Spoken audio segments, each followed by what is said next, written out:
Kizamde, hop on the beat!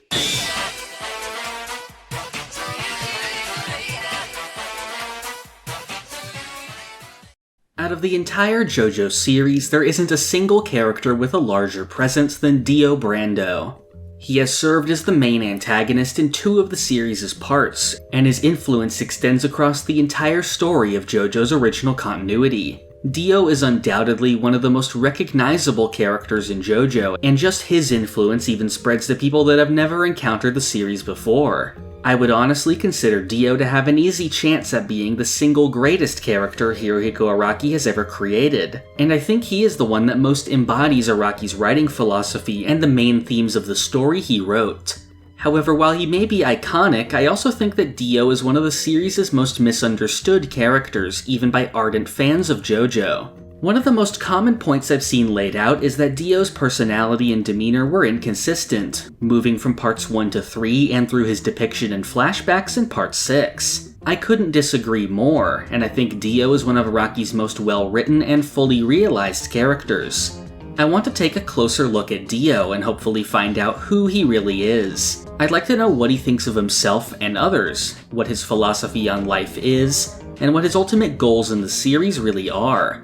These are the questions I want to try and answer, and they're the ones that I think define who Dio is and help us understand him more as a character, as well as the series as a whole. To understand Dio, I think we first need to look at his creation. Araki himself has said that he considers Dio to be the true protagonist of Phantom Blood, and that he feels as if the story was created just to portray him. After all, if we look at the original manga, Dio was actually introduced before the protagonist Jonathan, and in the story's early stages shares an equal amount of screen time with him. Araki said that he considers Dio to be an evolution of a previous character he created, the main character of his manga, Coolshock BT. Much like Phantom Blood, BT had a sort of dual protagonist structure, with the relatable and innocent character Koichi, and the clever and enigmatic BT. Araki has said that BT and Dio both represent the dark side of humanity's jealousy and hungry spirit. Of course, BT was not what you would consider an evil character, but that's precisely why Dio is an evolution of him. He takes BT's traits to another level. BT is notably named after another mangaka, Buichi Terasawa, creator of the sci-fi manga Cobra. Terasawa is deeply connected to Araki's history as an artist. He was the one who read the manuscript for Araki's debut one-shot, Poker Under Arms, and submitted it to the Tezuka Awards. And while no winner was selected, Araki's Alone was chosen as a runner-up, having drawn the attention of the judges and starting his manga career. Terasawa has noted that Araki had a particular talent for storytelling, writing only when he has a complete grasp of the dynamics of his characters and understands their outlook on the world. It's notable that Araki would use a character partially based on this early supporter of his to eventually serve as the basis of Dio, and I think it's pretty remarkable that Terasawa's take on Araki's writing style ultimately ended up best expressed through this one character. Dio was created to embody the ultimate evil of the story, in contrast to Jonathan's purity, but at the same time, Araki wanted to make Dio a character that readers could sympathize with or even admire. Araki has said that he succeeded at this to such a degree that writing Dio eventually led to him having the same dark thoughts as Dio. Just his presence in the story is magnetic in that way. In his JoJonium Volume 3 interview, Araki wrote about creating Dio, and said that the main idea he wanted to explore with him was how far a man's ambition can drive him when taken to its extreme. As I mentioned before, Dio makes his debut before Jonathan, and we almost see the story from his perspective.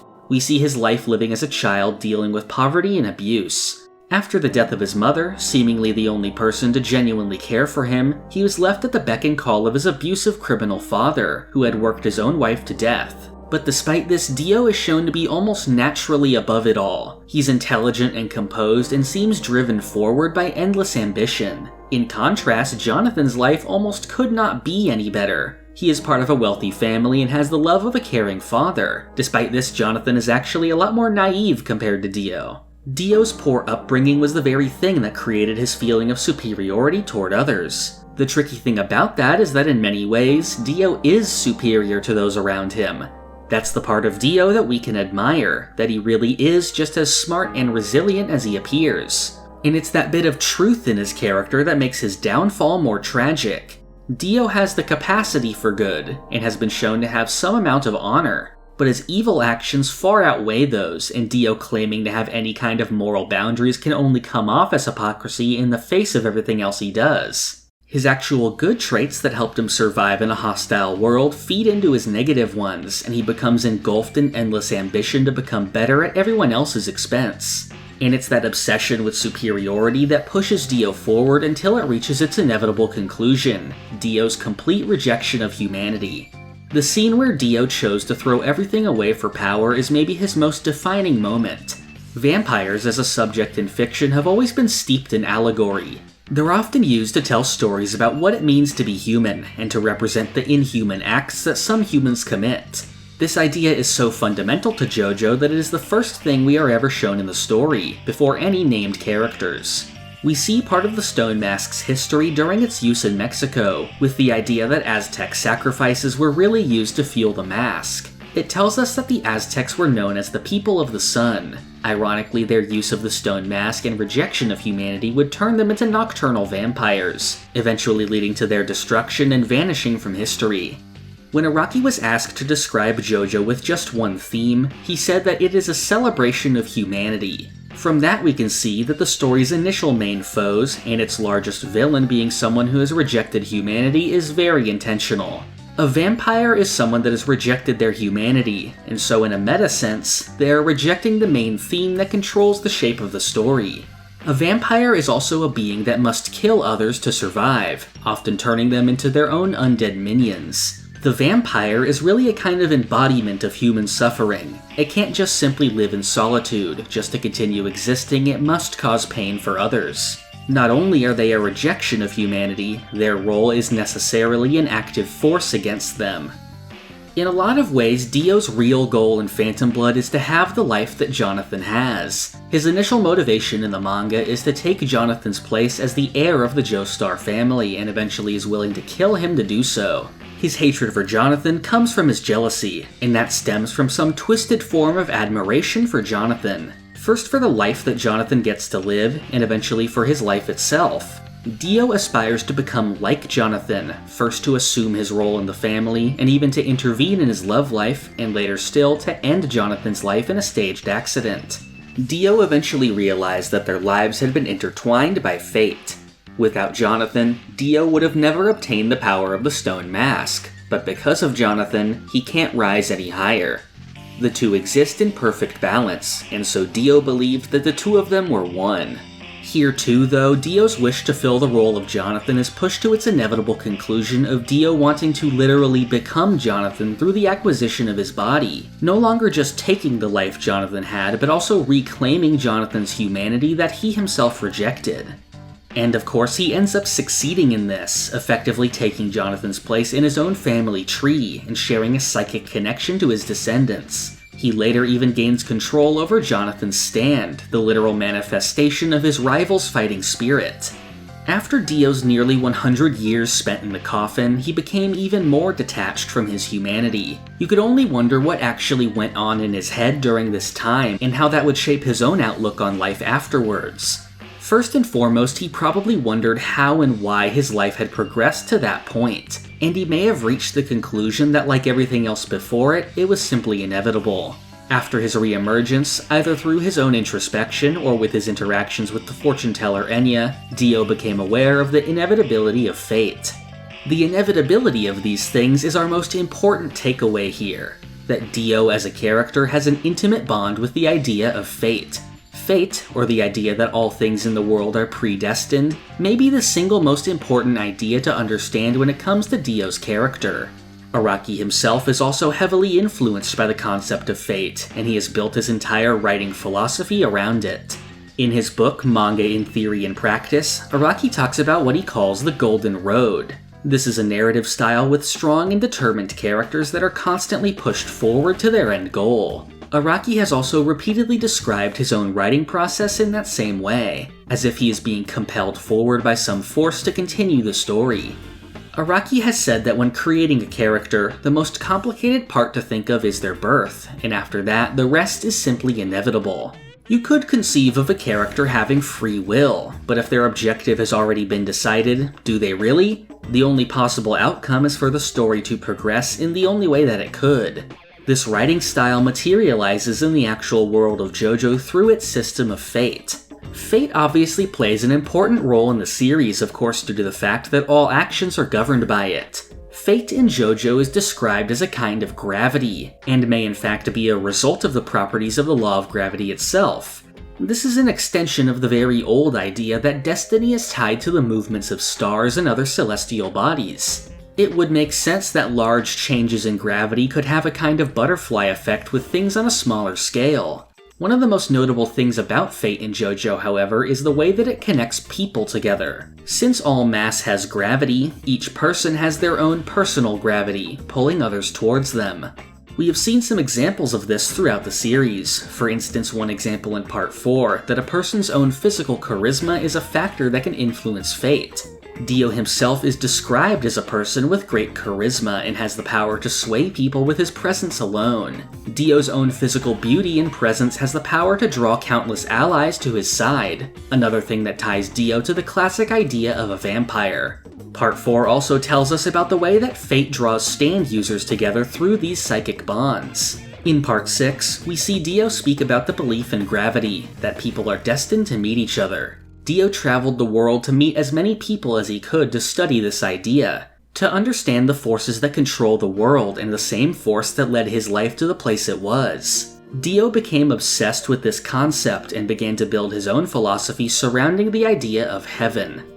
Dio's main goal in the series is to attain what he calls heaven. Part 6 describes this to us through Dio's diary and the actions of his successor, Enrico Pucci. Heaven is a state of being where one is completely aware of their own fate.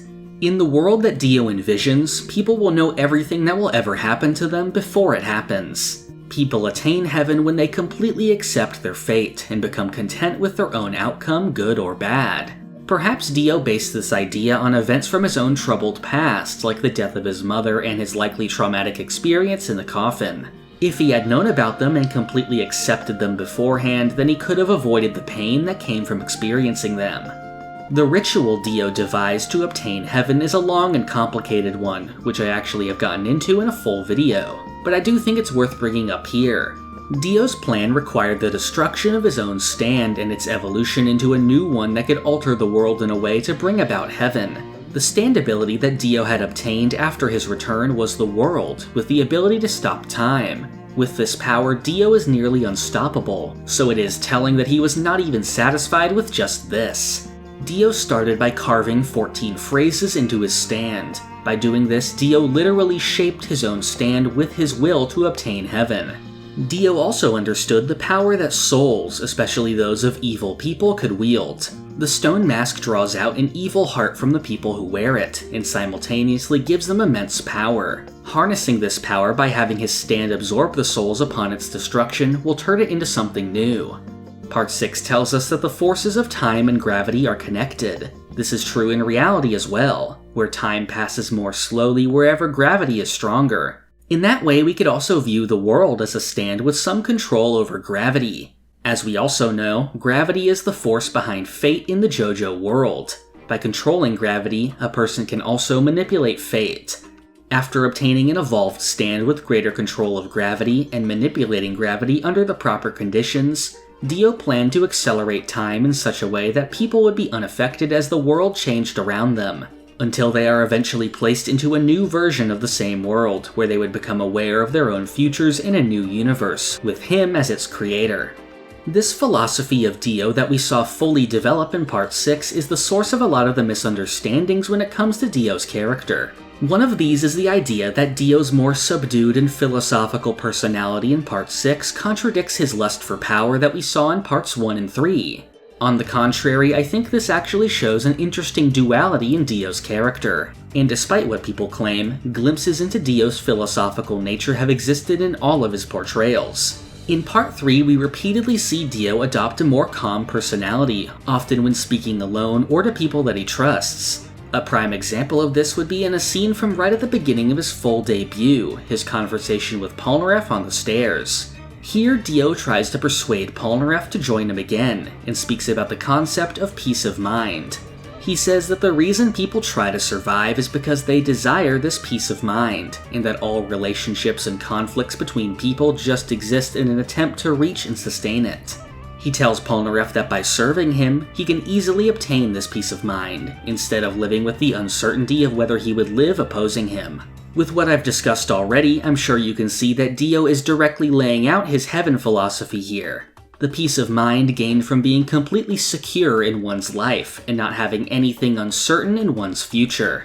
The other misconception when it comes to Dio's heaven philosophy is the idea that heaven is a good thing and that Dio is helping humanity by attaining it. I think this confusion again stems from unnecessarily separating Part 3 and Part 6 Dio's portrayals, when they are really two inseparable parts of the character. Dio is still Dio, and his goals are not benevolent. Dio's ambition to rise above others continued to reach greater heights, and progressed beyond just simply intimidating people to serve under him.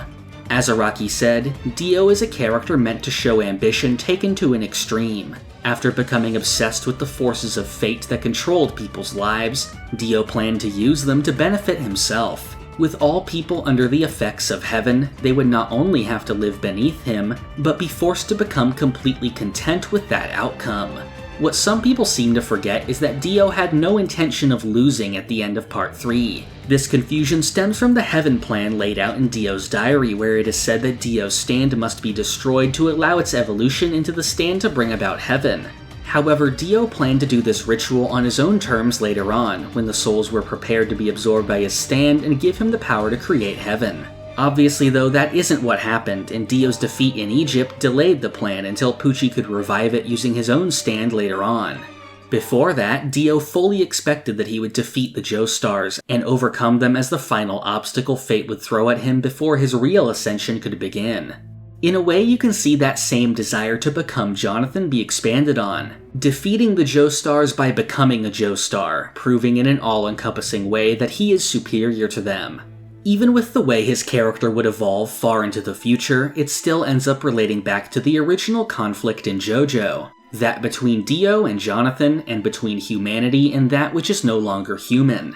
The contrast between the two still serves as the perfect way to illustrate why Dio became the way he did. As someone raised in a harsh life, Dio couldn't afford to take anything for granted. In contrast, Jonathan had a great life that he did seem to take for granted. In that way, they sort of mirror each other, and as it often does in JoJo, it relates to the idea of yin and yang. Two positive and negative forces in opposition, but also in balance, and each containing a piece of the other. That bit of light inside of Dio that takes the form of his admirable qualities has always been the most interesting part of the character to me. Things like his resilience in life, his sense of honor, and the ability to rally people around him. Because of these, you can't help but wonder how his path could have changed if things were a bit different. Well, we don't have to wonder too much, since in many ways we actually do see this in the story of his son, Giorno Giovanna. The story of Part 5 is essential to understanding the life of Dio, both in how it could have gone differently, and also in making us truly understand Dio's relation to the series' main theme. Born from Dio with Jonathan's body and a Japanese woman, Giorno's life turns out to be very similar to Dio's. He also faced hardship and abuse at a young age like his father, and he is also a ruthlessly ambitious character with some shades of darkness. He also differs from Dio in key ways. Looking back on Part 5, Araki said that the main idea he wished to tackle was how people act in the face of their own destiny.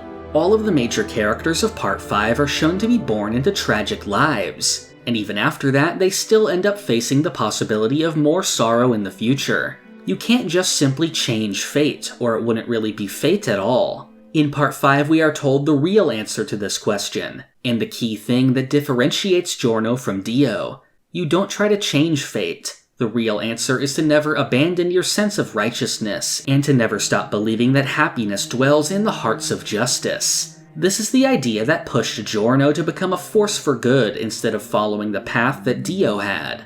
He is shown, like the other Joestars, to hold on to a strong sense of justice and never stops walking the golden path. It really does go back to the idea of the golden path laid out by Araki. The story is pushed forward by a golden path that forms on its own, all stemming from the one idea at the path's inception. that being the main theme of the story. This path manifests itself in the story as the ideas of fate and good fortune. Those that adhere to the path laid out by the theme are simultaneously walking the golden path of fate in the universe of JoJo. As Giorno himself puts it, righteous actions born of reality will never be annihilated. The reality he mentions here is fate, the actions that all people do. Fate naturally creates these righteous actions, and even if the people that do them are gone, their actions still existed and caused fate to move in a righteous direction. This is echoed by the words of Emporio at the end of Part 6. Walking the path of justice is true fate, and no matter what, the ones that stay on the golden path will overcome evil in the end. Araki has repeatedly said that the main theme of JoJo is living with a positive outlook. It is a celebration of humanity. Those that reject humanity go against the very thesis statement of the work itself. The actions born from superficial evil, like the ones of Dio, Diavolo, Pucci, and many others, are actually the ones farthest from the golden path. And unlike the righteous actions of the protagonists, evil actions cannot escape annihilation at the hands of fate. Because they are evil, their defeat is simply inevitable. I hope that with this video you came to a greater understanding of the character of Dio, as well as his role in the larger JoJo series. As such an all-encompassing character, knowing Dio helps us know the truth behind many other things in the series, namely the idea of fate and the force that drives our protagonist to do good. It also gives us a deeper understanding of the structure of JoJo's story, and in many ways gives us an intimate look at the thoughts and philosophy of the author. Most of all, I think Dio's path is the single biggest lesson JoJo tries to give us. Always try to embrace justice and never reject the righteous actions that make you human. Dio Brando is absolutely one of my favorite JoJo characters, and of them all, I may even consider him the greatest that Araki has ever devised. I'm glad that I was able to not just share what makes Dio special in this video, but also come to brand new conclusions myself about the significance of the character, and the importance of each small part of JoJo that contributes to the themes that the character embodies. Beyond just Dio, the same could be said of all the antagonists Araki has created. In the future, I might also like to take a look at the others, and how each of them interacted with this concept in their own unique way. Until then, I'm happy to have covered the most important character in all of JoJo. I hope that you'll subscribe and click the bell for any future videos I might upload. You could also join the Hum and Beat Discord to be updated with new videos or important JoJo news. I'd also appreciate if you support the channel on Patreon. There you can receive Discord perks and the opportunity to submit questions. This video's question comes from 17 Hit Combo. They ask, what is my favorite Araki interview? Well, I'd say it would be the Part 5 afterword that I featured in this video.